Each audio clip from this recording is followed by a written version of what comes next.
Today, we are going to have Sirisha, who's our resident expert on building culture, transformation within organizations, especially from a people's point of view, to talk about some of the best practices, some of the do's and don'ts of working with these values within an organization. So, welcome, Sirisha. Hi, Ramanand. So, Sirisha, before we begin, can you give us a couple of lines of introduction for yourself relevant to this topic? Yeah, I primarily work with companies to help them build the right kind of culture, uh, and which is completely aligned to their purpose, the purpose of being for that organization, and actually also help them translate their culture into their values and the behaviors in the organization, which will actually bring the culture to life. Let's begin at the basic question. Why should a company think about these cultural values, and what are these typical cultural values? Yeah. Culture is like the operating system for a company, right? It is what defines them, what defines their being. It is about the set of core ethos or principles on the basis of which the company is run. And usually, culture, the identity for the company stems from the founders. They kind of envision what is the kind of culture that they want in the organization. Unfortunately, that gets broken as the number of people in the organization increase and the priorities keep changing. And that's where it's important to actually define this culture into what it means in terms of values for the company and what it means as behaviors for individuals, so that that's what can be driven through the company using lots of examples, recognizing a lot of role models, rewarding them. Okay. And can you give us some examples of typical, values, words that are, I mean, how do you express them? Yeah. So, so for instance, there's an organization which has, let's say, high performance as one of its cultures. Then, if you want to maintain, just imagine an organization with that as a cultural norm, right? So then you're going to have people who are the best in class.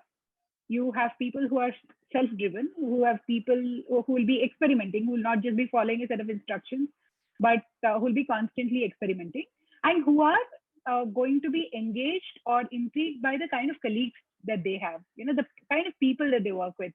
The environment matters a lot to them. Now, if you assume a high performance organization like this, then honesty, brutal honesty could be one of their values, where people are giving feedback directly to each other. There is no mollycoddling. If somebody is not performing up to the mark, you should be ready to let go. You should give them that concrete feedback. Now, that is where you're actually driving one of the values for the company coming from the culture. And from that, you come down to behaviors. It could be something like you need to be delivering, adding value to the company. You need to be working with the bigger norm or the purpose of that company, right? Everything that you do should be aligned to that. Should help people uh, contribute. It should help everybody around you to actually contribute to that common purpose. Then it should be about people working extremely hard and staying relevant. And it's not about past glory. It's about what you're doing right now. These could be some of those behaviors that should constantly be drilled down, be it in terms of messaging, be it in terms of stories where you're actually recognizing people. And your values are actually what are non-compromisable. If you look at it, right, values are what will differentiate a company from its competitors. It's what is going to make you stand out. Everybody knows the product that you're making. There'll be 10 other people who are making something similar or working in a similar area. What differentiates you is what is the kind of environment that you provide and what does this organization respect. So values are those sacrosanct principles which are non-compromisable. So people are rewarded, recognized for it. People are pulled up if they're not practicing it, or you go to the extent of letting go of people. So, could you give us some examples of companies that have got these values right? So, whom we can look at as role models, and these are not necessarily companies that maybe you worked with, and you work with a lot of different kinds of companies. So, some leading examples that we can you can tell us about.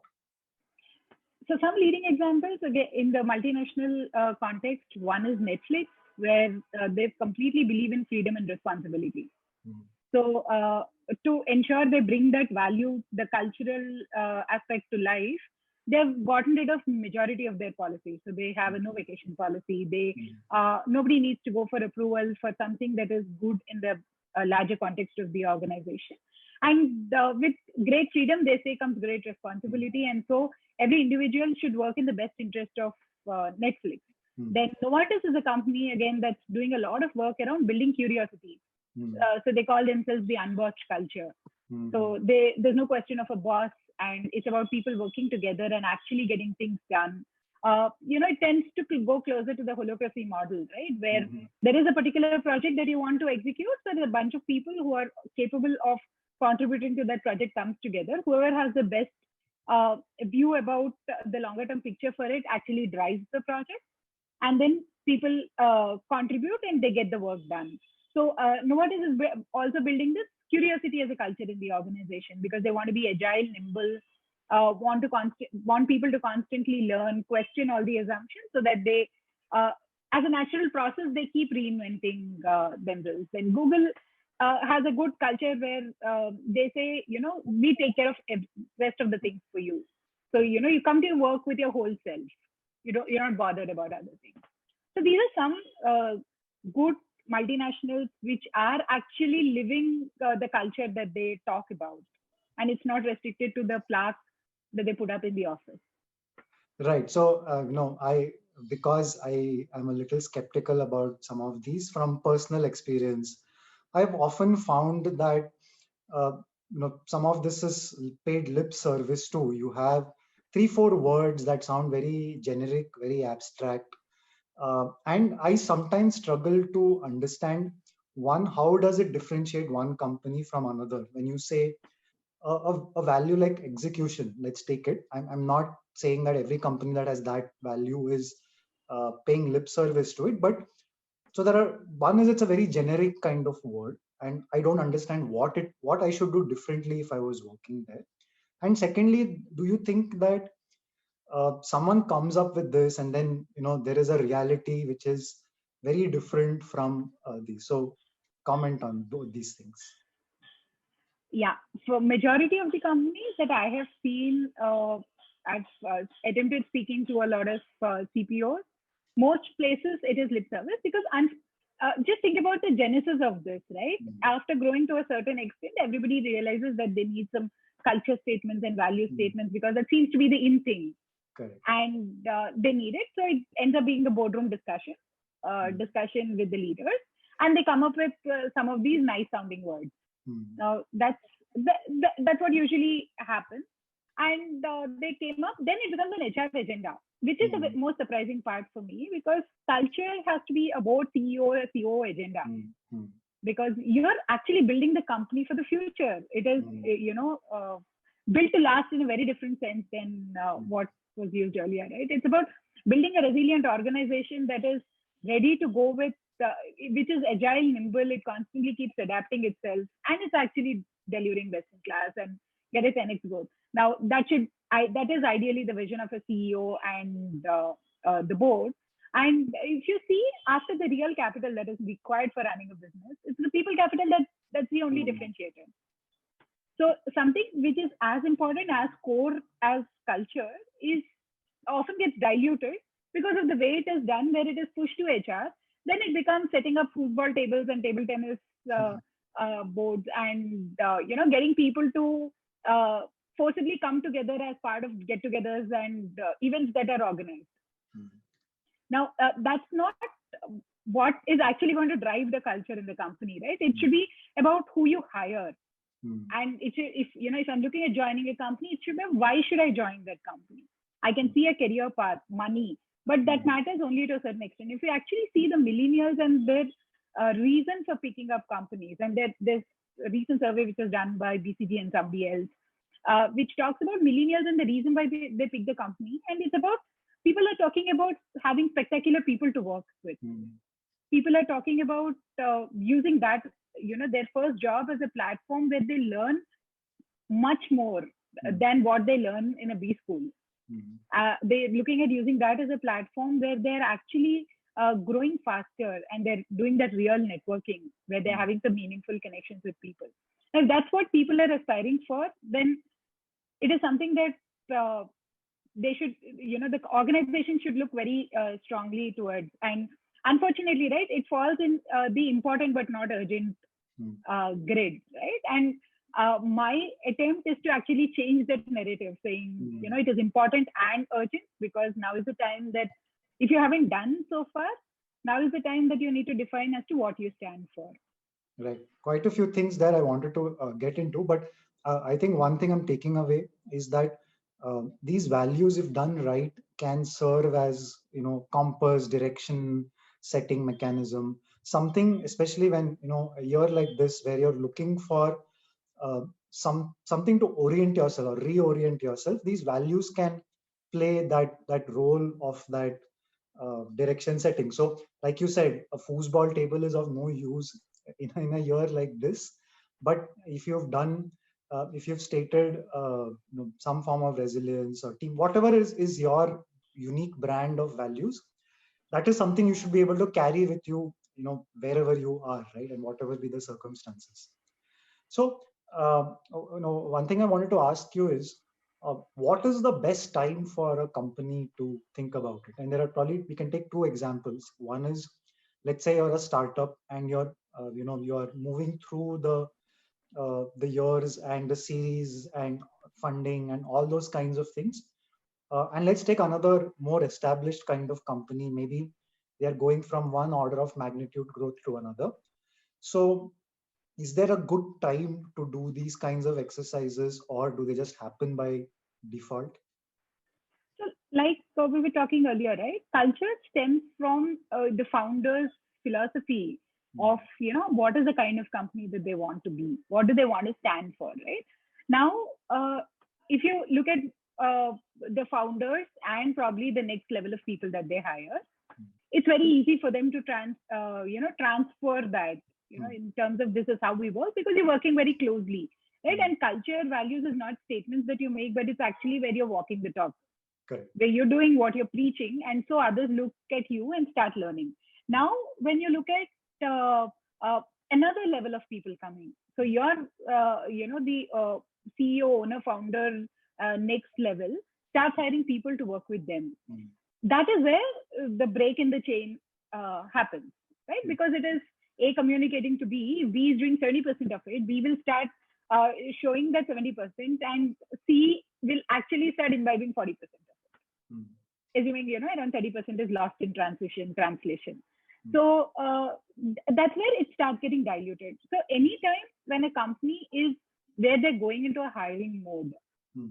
it's not like the first level, but they're actually going into a hiring mode, is a good time to define, take a step back, zoom out, and actually see what do we want to stand for. Because when you're looking at growth, you're looking at becoming an exponential organization. You're looking at becoming a bigger organization, and you want what you stand for to be the core. Mm. Uh, and it's very easy to do it at that stage because it is, you know your purpose, why the organization exists. You do some exercises, introspection around your desired identity. What do you want to stand for? And from that, you actually say, okay, this is what I want to stand for. So this is the kind of culture I want in my organization. In order to have this culture, these should be those values or those non-compromisable things for me in the Mm. organization. And don't leave the values at those word level, but actually translate them into behavior. So if you're saying you want to demonstrate honesty, this is what we mean. Or if you want to talk about transparent communication, this is what we mean, which are the behaviors. So it's easy to do at that stage. For bigger companies, established companies, and some of them that I work with today, where you have to go through a cultural transformation, it's like doing a triple bypass when the person is alive, right? So Mm. it's it's critical. It needs Mm. to be done because you're already seeing the damage of not doing it or not following the culture norms that you want to follow. At the same time, it's extremely risky Mm. because you'll have people leaving. Obviously, people who are not fitting into the culture will start leaving the organization. Mm. Then people who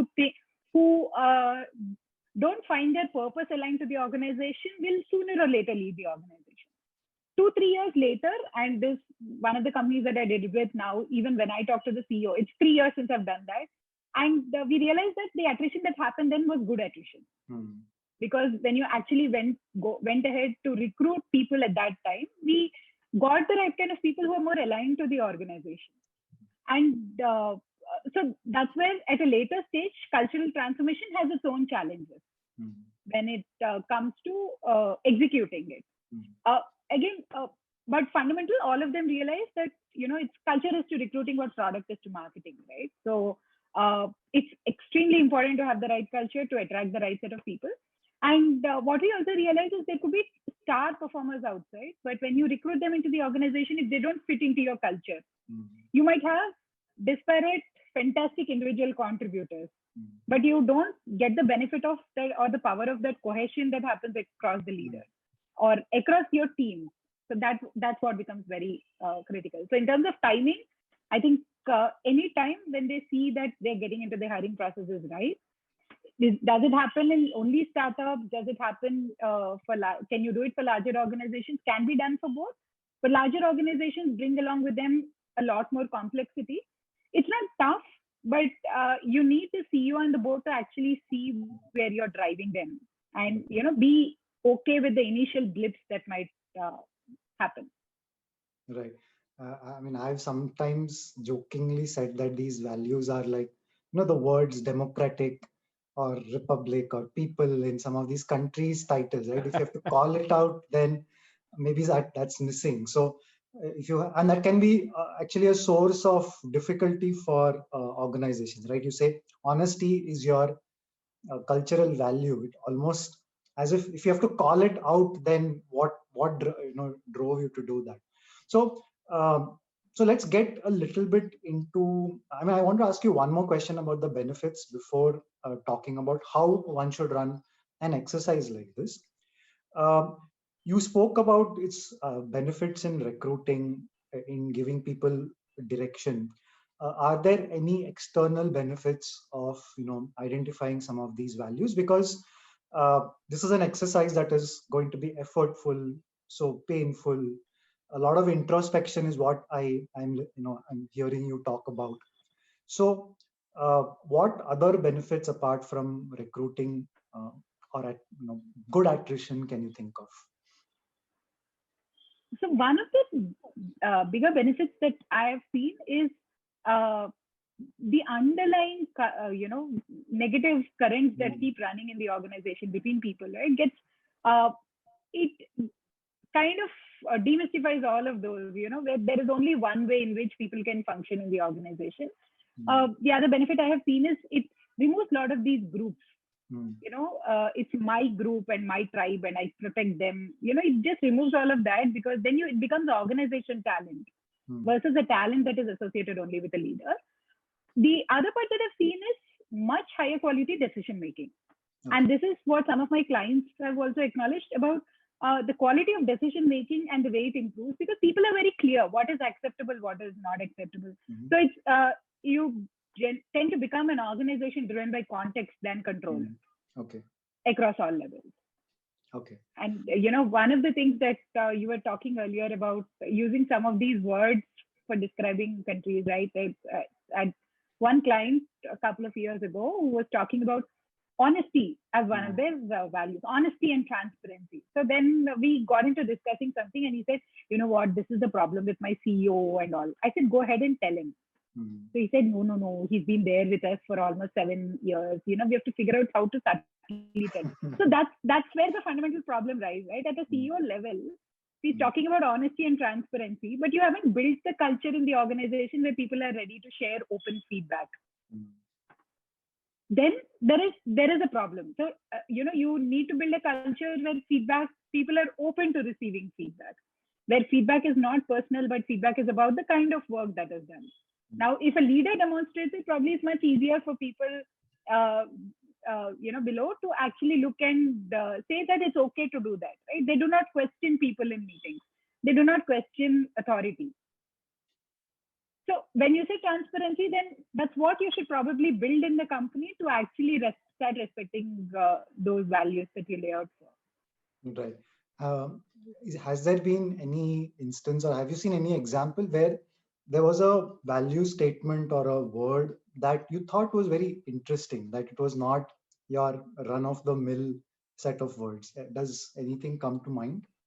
Most of them, at least most, I primarily work with Indian companies. So most of them have been some of these values that we are basically copying from the West, Hmm. right? Some of these values are copying from the West. For instance, uh, I, I call something like integrity. Integrity is like basic.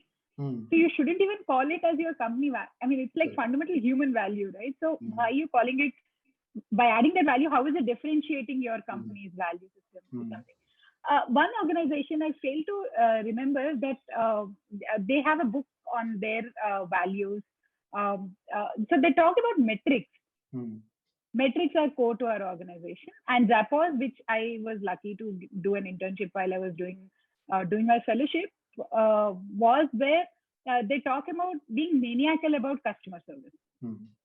So anything in the best interest of the customer, people could go ahead and make decisions. So that was phenomenal because even the junior most guy, somebody on the customer call support is actually helping out a customer, can actually make a decision Hmm. to say what best can you do about customer service. So, but again, that is not like these one word value statements, but they're Hmm. actually defined out what is the expected behavior or the norm. So Correct. that to me stands out. Yeah, so just to summarize two things, I wanted to remind myself. One was that values are something that you don't plan on compromising on for a long time, maybe never.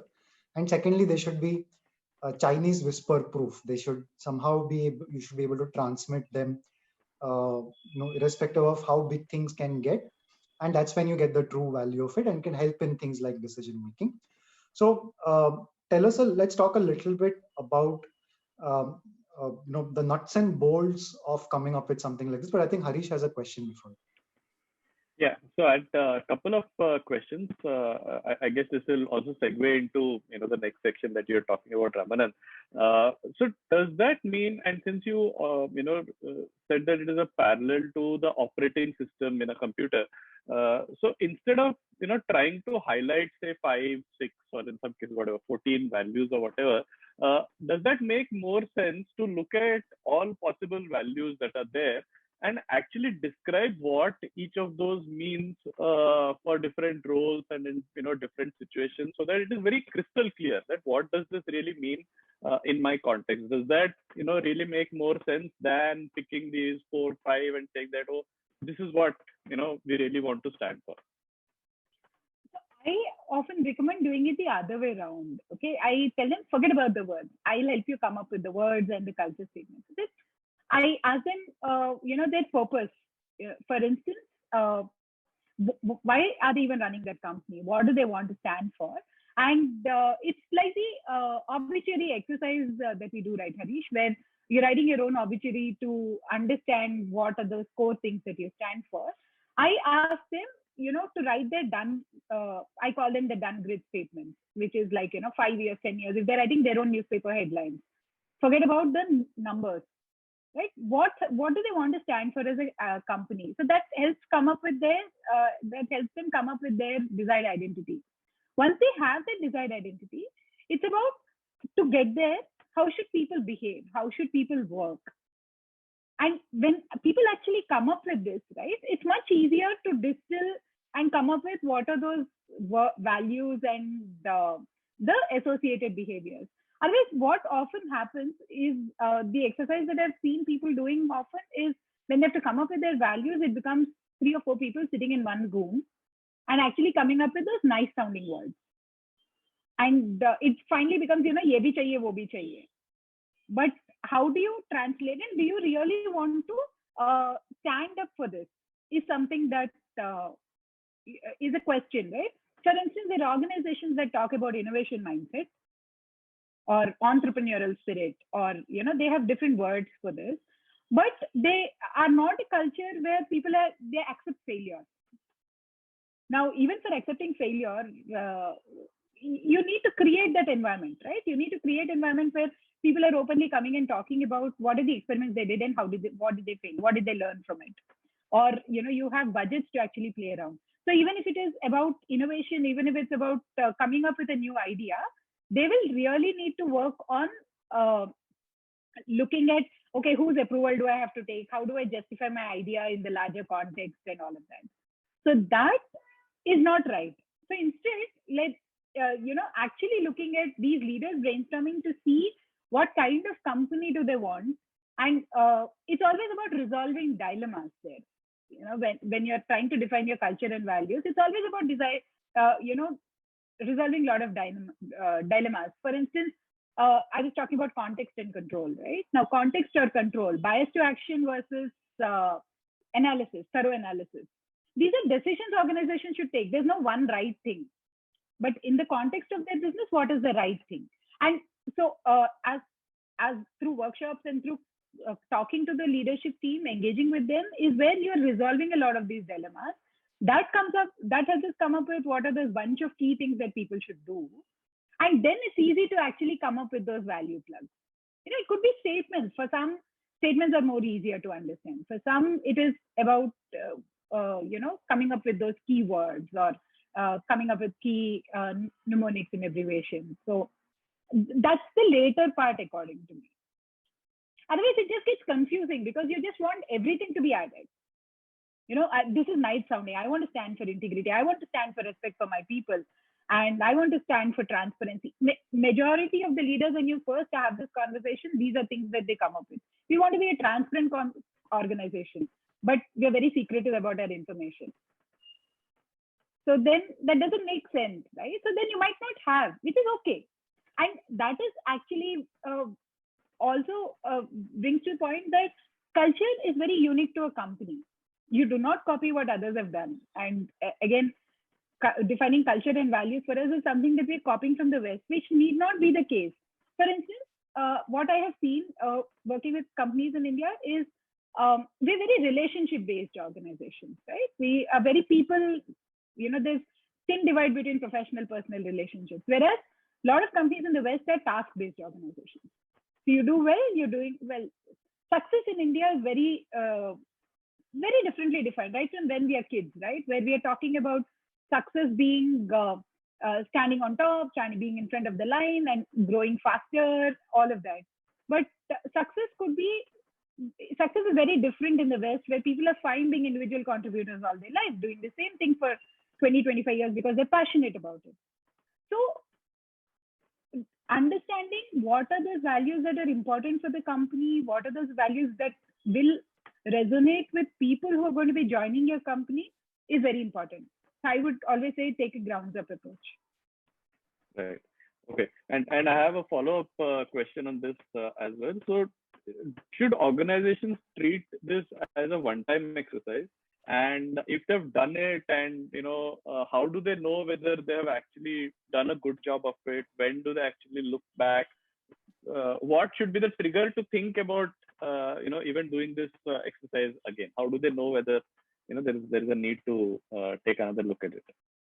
Yeah. So Patty McCord, who was the earlier chief talent officer for Netflix, in her book Powerful, where she talks about how they have worked on it relentlessly, actually talks about it as it's not a one-time exercise. And that's what I've also realized, where it's not like, it's not cast in stone saying these are our values, now hell break loose, we're going to follow those. Now that is not going to work because you have to constantly see whether it is serving your organization purpose. And that's the role the leadership team plays. That's why it's important to keep your values very simple. It's important to translate into behaviors. It's important to translate into metrics where you can follow it to the T. For instance, you're talking about open, transparent organization, transparency in communication. Everybody is encouraged to speak. Everybody is encouraged to give feedback to anybody. And you build that culture. People are opening up and speaking in meetings. If you're talking about a high performance organization, you see that a fantastic performer 2 years back, but the skill set is not matching now and the person hasn't upgraded, you should be comfortable to tell them to go. So you build that, have simple values and build all your systems, policies, processes around those values. And you see if it is serving the company purpose. You see if you're able to have the right people in place, right talent in place. So again, an example from a book, right? For Netflix, she said, we expect people to work all the time, and people are constantly contributing. So why do they need to apply for vacation? Why can we not say that, so they came up with a no vacation policy. And the simple reason for that was people are doing it. We don't ask them, or they don't charge us overtime when they are working after their work hours. They're solving problems for us, for the customers. So let's come up with no vacation policy. But the simple rules that they brought around it was you can take vacation for as long as you want, provided you ensure that your work is not getting affected or disturbed. So, three people from the same department don't leave at the same time. Now, three people from the same department don't leave at the same time didn't come out as part of their initial iteration. So they said no vacation policy. After a year, or I think a year and a half, they realized that two or three leaders came and said, we went back, we had to step back on this particular deliverable because three of our key people left at the same time. That's when they said, okay, let's introduce this. So it's an ongoing thing, but once you get the fundamental construct right, the ongoing thing is more a leadership conversation and constantly looking at how it is working. And that's where the internal HR teams can actually take a seat at the table, where they're talking about how was their performance in terms of people, in terms of their satisfaction, and there's some basic metrics that you measure, and how is it serving the larger purpose of the organization. So HR teams understanding the business context and actually linking performance to that will help see which of those need to be tweaked. But working on the basic construct is a one-time thing. Yeah, thanks. So let's take that forward and try to stitch it into an approach. So Sirisha, if someone were to come to you and say, we want to do this exercise, we want to identify values, we think it should have words like curiosity and honesty and teamwork. That's what we have in our mind. So what do how do you guide the whole thing? Typically, how long does it take? What is your approach like? So walk us through the high level outline of your approach. Sure. So what I typically do is not get into the culture conversation at all in the beginning, but actually want to understand their vision, the broader, again, now not vision, not like the vision statement, mission statement kind of thing, but actually understand the broader context of how do they see themselves a few years down the line. Or some of them even come up with things like, I just want to be bought by a bigger company, which is also fair, right? So in order to be bought, what should be your organization looking like? Because somebody is going to buy you only when they see a 10x value in you. So have those conversations, which is the business part of it. And then understand their desired identity, which usually happens through a series of workshops with the core team in the company. Come up with a desired identity. What do we want to be known for as an organization? And from that, work with them in terms of culture.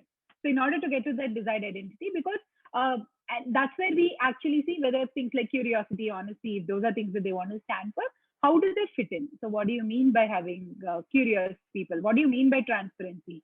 Now, transparency is everybody knows everything, might not happen all the time, right? So how do you define transparency in your context so that people don't misinterpret that? And transparency could also bring a lot of aspects of communication. So that's the crux where I throw all these dilemma questions to them, and we talk through that to resolve, where we say, okay, so what about feedback in the organization? Are your senior leaders open to feedback? Do you demonstrate it? Because values cannot be something that you haven't been doing at all. It can't be a switch on and off, right? It has to be close to what you want to do, and probably a wishful area around it, but it can't be something drastically new.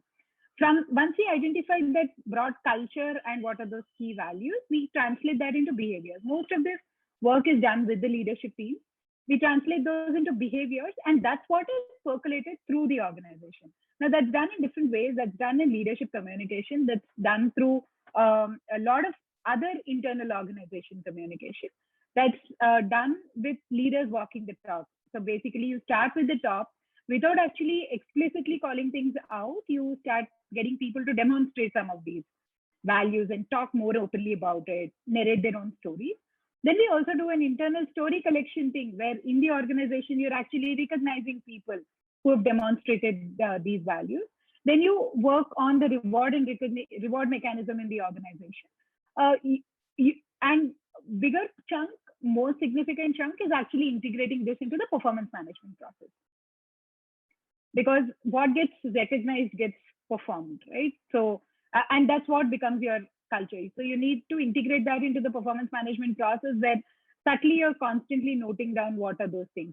So for instance, one organization where we've been working on building a high performance organization, we gradually over a period of time got away with the annual performance cycle, but started doing a project-based performance management process. Because if it's a high performance organization, then you give feedback at that time. So that's something that we have done. So this is the broad process and structure that is followed. Okay.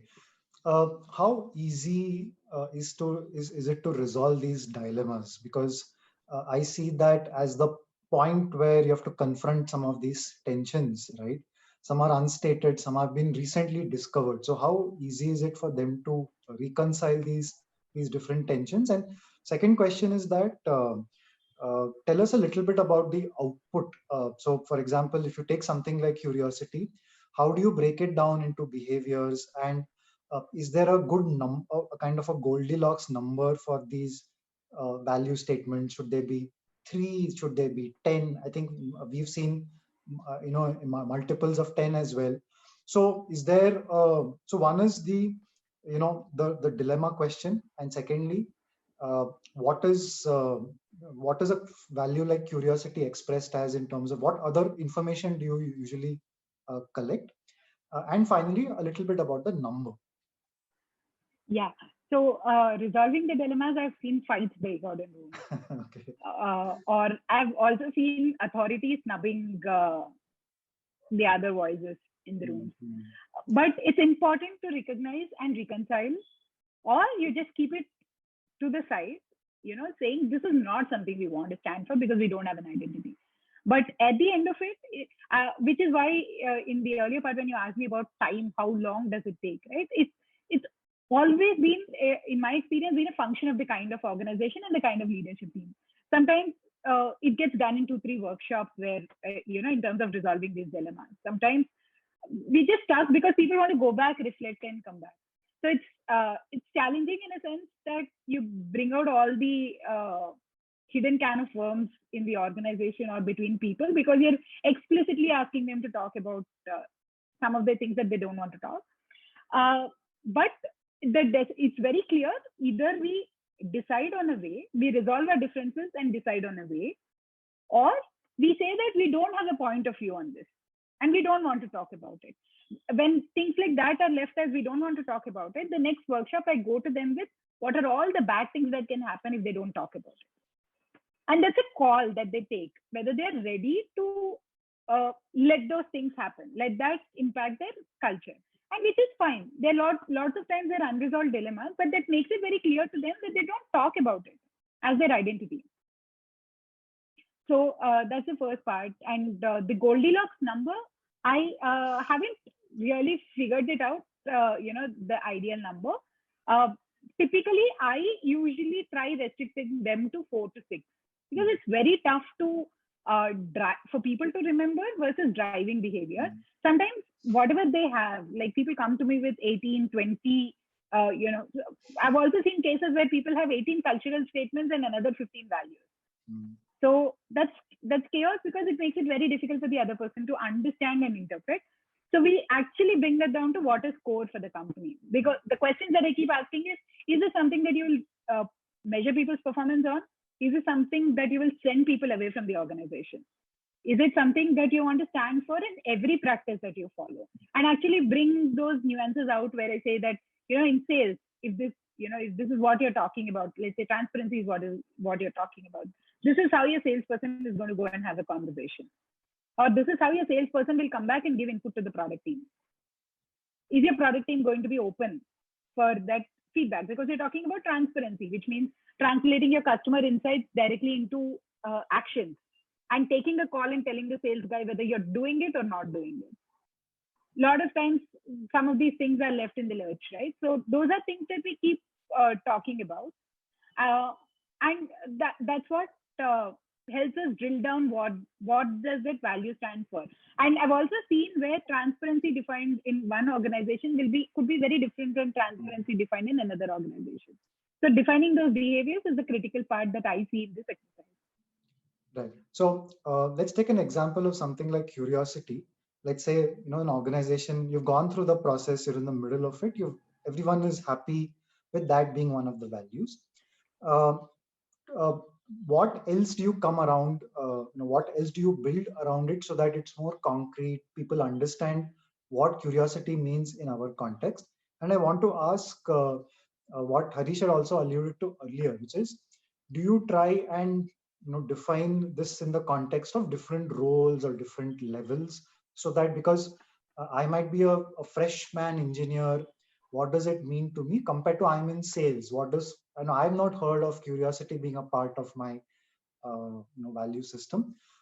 So how do you approach, once you've identified it, what do you put in so that people understand how to operationalize this? Yeah. So how would we define curiosity will strongly depend on the nature of the organization. It basically comes from them. So let's say curiosity is, an organization where people are constantly learning. People are constantly upskilling themselves. And curiosity could be, they could define it as understanding what different functions in the organization do at different levels. So, it could be people doing short projects with people from other groups, yeah, from other departments, teams. It could be about uh, constantly looking at what is the next for the organization. Essentially, you are bringing in that future thinking aspect across the organization for them to start contributing to different things. It could be about bringing those tiny changes and innovations in their own role, where they're looking at doing things better. So most of this stems from the nature of the organization.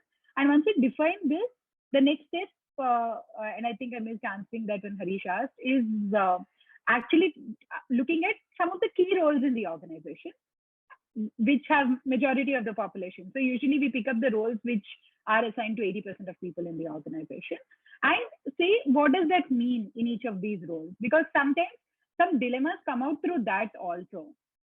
So we also define what does it mean. So at an org level, you have a broad structure. 90% of the time, what you define at an org level gets into a little more detail when it is done at a role level. You don't have any outliers that are coming up. And if they're coming up, you say what it is and what it is not. You make that very clear when it happens at a role level. Right. Let's talk a little bit about the power of stories in making this very concrete, that Chinese whisper proof, right? That we spoke about earlier. So, how do you advise organizations to do this once, the abstract thinking has been done, agreed upon, the basic community, everybody understands, at their level what it does, but how do you get this message across, and the role of stories and other forms of communication? So the abstract level thinking is done just by a handful of people, okay, sitting inside meeting rooms. Now the crux lies in actually getting it out, right? And stories play an important role. Now, two kinds of stories. One is leadership stories, the walk the talk that I was talking about, where you're saying, somebody in flesh and blood has actually demonstrated this. So that's an easy part to do, right? Because they are the ones who've been involved in all these workshops. So each of them will have at least one or two stories to talk about. The tougher part and the most critical part is actually getting stories from the ground. Because when you start collecting stories from the ground, you know how people are living these values at every level in the organization. And when you're collecting stories, you're collecting them at a behavior level. You do not collect a story around execution. You do not collect a story around respect in the organization. But you actually talk about a nuanced aspect of respect that somebody's showing, right? So respect for people. Do people talk down to people? Do people, is there an equal participation, equal feedback sharing mechanism in a meeting? And what does respect mean when you talk about diversity and inclusion in that context? What does respect mean? So when you're talking about all of these, you start picking stories at a behavior level. So that makes the the behavior come to life, right? And those are stories that people resonate a lot with. and they know that somebody else has done, so I can do it. And it's not that somebody from my role has never done it. uh, there is so and so person in the organization who is in a similar role as mine, who has done it in the past, so I can do it better. It also gives people a lot of ideas about um, coming up with better ways of doing their own work, especially when they hear other stories. So I think stories plays a very, very critical role. And how do you disseminate this in an organization effectively? A lot of times, the places that I've seen is where the stories are sent to people. There are also times when earlier, when physical events used to be the norm, recognizing a lot of these people and actually sharing their stories in terms of their citation is something where the individuals also got recognition there, and the individual is also very open in terms of sharing what had actually transpired. Some of the negative stories are something that I encourage a lot of leaders, especially up to the middle management, from the top till the middle management level, to come up with, where they didn't practice something and what happened. And I often encourage them to talk a lot more about it in terms of how it affected them, how it affected their team morale, and the company. So people also know what not to do. And when something is being said about what not to do, they also know why it should not be done. I think that's a very, very important point, because there's a danger of this being seen as a PR exercise, and therefore, uh, especially if one of your values is authenticity, then you had better practice this as well, because that can build a sense of trust between different. It's not like your leaders are perfect and everybody is going to practice all this 24/7. There are going to be missteps, and I think acknowledging them actually makes it more useful, and has the deepening effect than otherwise. In fact, Omkar just called out the fact that one of the books that we often refer to, Power of Moments, talks about how stories can help you kind of stumble across the insight, the right behavior, rather than you trying to preach it to them, because I'm sure a lot of this gets into that preachy territory, right, where you're telling people this is what you should be doing, and you come off from a pulpit of sorts. So I think that's where the story can help you discover some of these for yourself, but in a manner that is sticky and can also help it spread out. Yeah. All right, Sirisha, and in a manner where you're actually bringing what it means and not the stated value. So it's not just to ensure it doesn't become too preachy, and extensive amount of organized, structured communication, and using multiple ways. You keep sending the same mailer with a story, once every 3 days, right? People tend to ignore. So disseminating it through different forums and different mechanisms becomes very, very critical, especially the stories. So last couple of questions. One is that, one of our favorite analogies this year, or reference points for culture dissemination, has been how marketing does it, how religion does it, how even the military does it. So there are these embedded reporters. You have media and politics, the connection between them. They understand the power of communication, of story, of continuous and consistency of the message day in and day out. So do you think that organizations would benefit from these embedded reporters, or people who are there to capture these stories? Because as you said rightly, one is people struggle to identify the right kinds of stories. They may not know the difference between openness and transparency, if there is a distinction in that organization. So someone who is trained to kind of spot it like a reporter does, write it up like people are taught to do in journalism school, present it in a fashion that can be accessible to a lot of people, like marketing teams do. Do you think things like that, or systematic things like that, would really help? Because otherwise this is just I've been given one more thing to do on top of all my other responsibilities. So what is done earlier in some of the companies, they're probably the little smaller in size, about 120, 130 people, is where you actually drill down to people where this becomes the way of living for them in the company. So, for instance, if a leader is measured about how many people in his team are actually demonstrating those values and behaviors, initially it becomes a force. But over a period of time, recognizing his team members becomes the norm. And the way a reader can submit a story about somebody from his team is actually publicly recognizing him in a team meeting. I'm just giving one construct. You put something like that, then the leader has to see what people are talking about. The leader has to present an authentic story. The leader has to recognize that person. And the leader has to share the story with the HR team or some central team, which is going to disseminate it across the organization. Over a period of time, we've seen that people start naturally doing it. There's some people for whom recognizing others comes very naturally. This is for those where, you need to prod them. But if they know that a part of their performance management is revolving around how many people have I built in my team who are actually demonstrating these values and I'm presenting an authentic story, it also becomes very compelling for the person to start recognizing people.